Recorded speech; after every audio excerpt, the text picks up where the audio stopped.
Hello दोस्तों, मैं ललित पटेल आपका अपना इंडी चैनल में हार्दिक स्वागत एवं करते हैं उस एसडीएम की जिसकी संदिग्ध परिस्थितियों में उनके पति मनीष शर्मा ने हत्या कर दी, जबकि दोनों का विवाह मंडला के गायत्री मंदिर में हुआ था। आखिर दोनों के बीच इतनी तलखियां क्या हो गई, जिसके पीछे बहुत बड़ा कारण क्या था?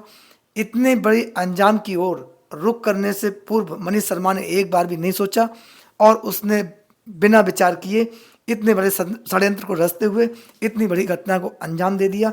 दोस्तों, इस पर हम आपसे बात करेंगे। पहले हम आपसे बात करेंगे निशा नापित शर्मा की, जो एसडीएम बनी। आखिर इसके पीछे बहुत बड़ी कहानी क्या थी?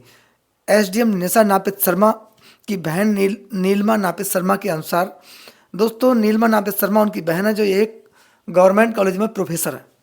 और उनकी छोटी बहन निशा नापित शर्मा का शुरू से ये उद्देश्य था कि मैं किसी ऊंची पोस्ट पर जाऊंगी, उसके बाद अपना करियर बनाने के बाद अपने पारिवारिक जीवन के बारे में विचार करूंगी। हालांकि इस संघर्ष में उनका एक लंबा समय निकल गया और अपने परिवार को मजबूत करने की राह की ओर बढ़ते हुए उन्होंने काफ़ी प्रयास किया, अपने परिवारजन की सेवा में लगी रहीं।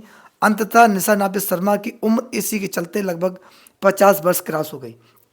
और 50 वर्ष क्रॉस होते होते जब निशा नापित शर्मा को महसूस हुआ कि उनका एक बहुत लंबा वक्त पीछे गुजर चुका है, जिसके बारे में उन्होंने विचार किया, आखिर उन्होंने फैसला किया कि एक अपना पारिवारिक जीवन स्थापित किया जाए, क्योंकि लाइफ जो है अब लगभग सेटल हो चुकी है, इसमें विचार किया जाए।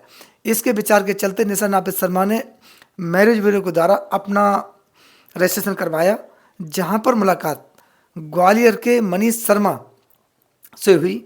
और मनीष शर्मा ने भी अपना बायोडाटा पूरा फर्जी तरीके से अपना बायोडाटा तैयार कराने के बाद ब्यूरो सेंटर पे उपलब्ध कराया। दोस्तों, इसमें असत्यता थी, बिल्कुल सत्यता बिल्कुल नहीं थी। उसने अपने आप को एक प्रॉपर्टी डीलर बताया था और बहुत बड़ा बिजनेसमैन बताया था।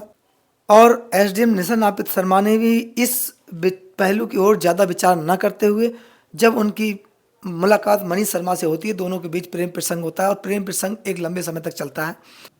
इसी बीच निशा नापित शर्मा अपनी बहन नीलमा नापित से अपने बारे में बताती हैं कि अब मुझे अपनी शादी करनी है, लेकिन वह मनीष शर्मा के साथ प्रेम प्रसंग के बारे में उन्हें बिल्कुल नहीं बताती हैं। इस पर उनकी बहन नीलमा नापित उन्हें हाँ देती हैं और कहती हैं, ठीक है, आप इस बारे में भी विचार करो। कुछ ही समय के बाद मंडला के गायत्री मंदिर में मनीष शर्मा और निशा नापित शर्मा का प्रेम विवाह हो जाता है। उस मंदिर में विवाह होता है, लेकिन इसमें खास बात क्या रहती है दोस्तों, कि इस अपनी शादी में अपने परिवारजन, किसी भी परिवारजन को निशा नापित शर्मा नहीं बुलाती हैं। यहाँ तक कि नीलमा नापित को भी वो अपनी शादी में नहीं बुलाती हैं। ये एक अलग बात थी। हालांकि निशा नापित शर्मा को मनीष शर्मा के पुराने वैवाहिक जीवन के बारे में बिल्कुल जानकारी नहीं थी, यानी कि ग्वालियर में भी उसके परिवारजनों ने मनीष शर्मा का विवाह किया था मनीष शर्मा की इच्छा के अनुसार, लेकिन 6 महीने के बाद ही वो अपनी पत्नी को छोड़कर चला आया, अपनी पत्नी तलाक ले लिया। उसके बाद एक अन्य महिला के साथ उसका जीवन चल रहा था और बस कंडक्टर काम कर रहा था, कभी टोल टैक्स पे काम करता था। लेकिन इसके बारे में बिल्कुल भी निशा नापित शर्मा को उसने जानकारी नहीं दी। जब निशा नापित शर्मा को ये जानकारी हुई, तब उन्हें अपने आप पर बड़ी घृणा हुई और उन्हें ये हुआ कि आखिर इतना बड़ा धोखा, इतनी बड़ी सोच आखिर किस प्रकार से मनीष शर्मा की हो सकती है। और उन्हें अपने आप पर बड़ा गिलानी फील हुई कि एक पीसीएस अधिकारी और इस प्रकार की घटना में फंस जाए, तो ये बहुत कठिन बात थी। इस पूरे प्रकरण को उन्होंने मैनेज करने का प्रयास किया, लेकिन मनीष शर्मा और निशा नापित शर्मा दोनों के मध्य काफ़ी विवाद हो गया। केवल मनीष शर्मा निशा नापित शर्मा के पास तभी आते थे जब उसे पैसों की ज़रूरत थी और पैसे लेते थे। बार बार निशा नापित शर्मा पर रुपए ले का दबाव बनाते थे। इसी के चलते उन्होंने 5-6 लाख रुपए उन्हें अर्जमेंट करके दिए भी, लेकिन इसके बावजूद भी मनीष शर्मा ने कोई सुधार अपने आप में नहीं किया। यानी कि मनीष शर्मा ने निशा नापित शर्मा को अपनी पत्नी की तरह रखना एक प्रकार से देखा जाए तो एक्सेप्ट नहीं किया। इसी के चलते निशा नापित शर्मा काफ़ी डिप्रेशन में थी, काफ़ी परेशान थी और उन्हें लगा कि जीवन के आखिरी पड़ाव में भी इस प्रकार की सोच रखने वाले व्यक्ति से उन्होंने शादी कर ली। अब उनके लिए काफ़ी घातक सिद्ध हो रहा है। हालांकि एसडीएम निशा नापित शर्मा की जिनकी हत्या कर दी गई, उनके पति मनीष शर्मा के द्वारा, इसकी कहानी बिल्कुल मैच होती है उत्तर प्रदेश की चर्चित एसडीएम अपने प्रेम प्रसंग के लिए चर्चाओं में आने वाली पीसीएस अधिकारी ज्योति मौर्य जैसी।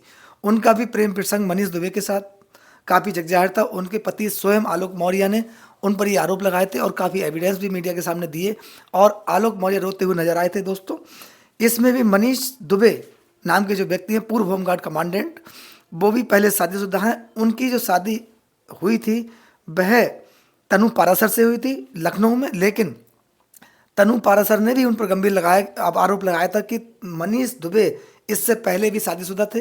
उनकी भी इससे पहले 2 पत्नियां थी, यानी कि 2 शादी हो चुकी थी। उसके बाद उन्हें धोखे में रखने के बाद तनु पारासर से उन्होंने विवाह किया और प्रेम विवाह हुआ तनु पारासर के साथ। तनु पारासर के साथ प्रेम विवाह होने के बाद तनु पारासर से वो अलग हो गए, दोनों के बीच मतभेद हो गया। उसके बाद ये चर्चाएं तेज रही कि पीसीएस अधिकारी ज्योति मौर्य के साथ उनका प्रेम प्रसंग चला। दोस्तों, यहाँ पर एसडीएम निशा नापित शर्मा की उनके पति मनीष शर्मा ने हत्या कर दी केवल रुपयों के लालच में।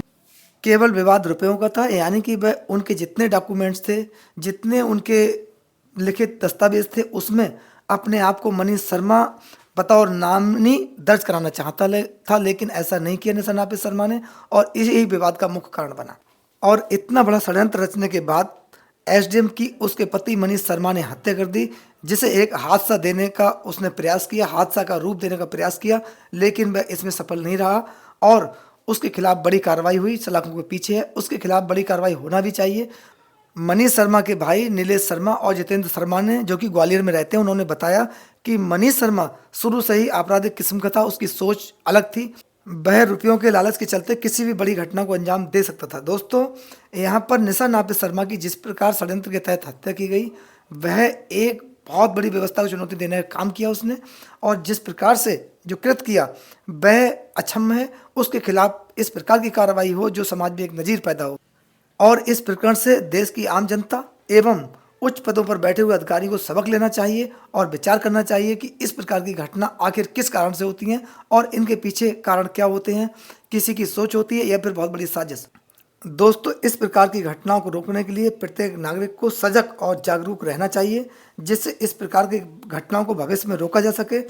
इस पूरे प्रकरण में दोस्तों आपकी क्या राय है? अपनी राय हमें कमेंट्स बॉक्स में ज़रूर दें। आपके प्यार और सहयोग के लिए हम आपके बहुत बहुत आभारी हैं। अपना और अपने परिवार का खूब ध्यान रखें और हमेशा राष्ट्रवादी विचारधारा की ओर अग्रसर रहें। इसमें हमारा और राष्ट्र का हित है। दोस्तों, नमस्कार, जय हिंद, जय भारत, धन्यवाद।